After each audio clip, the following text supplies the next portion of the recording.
বন্ধুরা, এই ভিডিওতে আজকে আপনাদের দেখাবো যে চায়নার অসাধারণ 10টি পাহাড়। তো বন্ধুরা, ভিডিওটা দেখতে থাকুন। ভিডিওতে আমি আপনাদেরকে চায়নার 10টি অসাধারণ পাহাড়ের সৌন্দর্য দেখাবো, যেগুলো দেখলে আপনারা একদমই অবাক হয়ে যাবেন। শুরুতে যে পাহাড়টিকে দেখছেন, চমৎকার একটা পাহাড়, উপরে আবার দুইটা স্লট রয়েছে, দেখতে পাচ্ছেন বেশ চমৎকার লাগছে। নিচ থেকে মানুষ সিঁড়ি বেয়ে বেয়ে উঠে আসছে। আর এই পাহাড়ের যে সৌন্দর্য দেখতে পাচ্ছেন, মানে সমুদ্রপৃষ্ঠ থেকে অনেকটা উঁচুতে, এই জন্য মেঘ গুলো হাত দিয়ে ছোঁয়া যায়।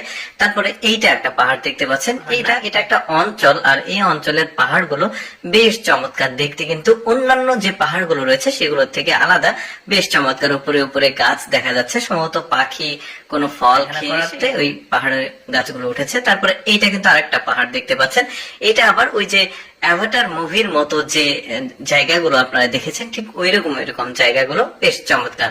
তারপরে এই পাহাড়টাকে দেখুন, এই পাহাড়টাও কিন্তু বেশ চমৎকার, বরফে আচ্ছাদিত। এটা শীতের সময়, তীব্র শীত, ওই সময়ের একটা ফুটেজ দেখতে পাচ্ছেন। উপরে একটা লেক রয়েছে, পানিগুলো জমে গেছে, দেখা যাচ্ছে বরফ হয়ে গেছে, চারিদিকে তুষারপাত হয়েছে।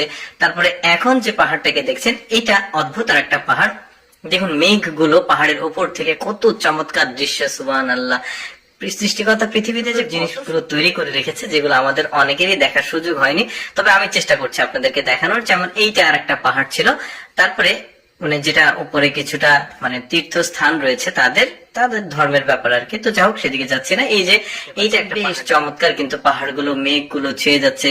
আর এই সৌন্দর্যগুলো দেখার জন্যই আসলে এই পর্যটক গুলো এখানে আসে। দেখতে পাচ্ছেন মেঘগুলো মানুষেরই নিচে আছে, মেঘ বেশ চমৎকার লাগছে, সাদা সাদা তুলোর মতো মেঘ, যেটাকেও দেখা যায়, বেশ চমৎকার। আর এই জায়গাগুলো, এদের পাহাড়গুলো কিন্তু অনেকটাই উঁচু হয় সমুদ্রপৃষ্ঠ থেকে। এটা একটা সম্প্রদায়, তারা এখানে এসেছে সম্ভবত কোনো একটা তাদের সাংস্কৃতিক ব্যাপারগুলো পালন করতে। দেখতে পাচ্ছেন মেঘ উড়ে যাচ্ছে পাহাড়ের মধ্যে, চমৎকার দৃশ্য। আর ওরা কিন্তু টুরিস্ট যে সেক্টর, ট্যুরিজম সেক্টরকে ওরা সর্বোচ্চ প্রায়োরিটি দেয়। এটার কারণ হচ্ছে ট্যুরিজম সেক্টর থেকে কিন্তু তাদের অনেক মানে টাকা পয়সা আসে। তো যাক, এই পাহাড়টি সম্পর্কে জানলে অনেকটা অবাক হবেন। দেখুন, বৃষ্টির সময় যেটা হয়, পাহাড়ে প্রচন্ড পরিমাণে বৃষ্টি হলে চারিদিকে পানিটা গড়িয়ে যায়, অনেক সময় ভূমিধস হয়, অনেক সময় মানে ক্ষতিগ্রস্ত হয় মানুষ।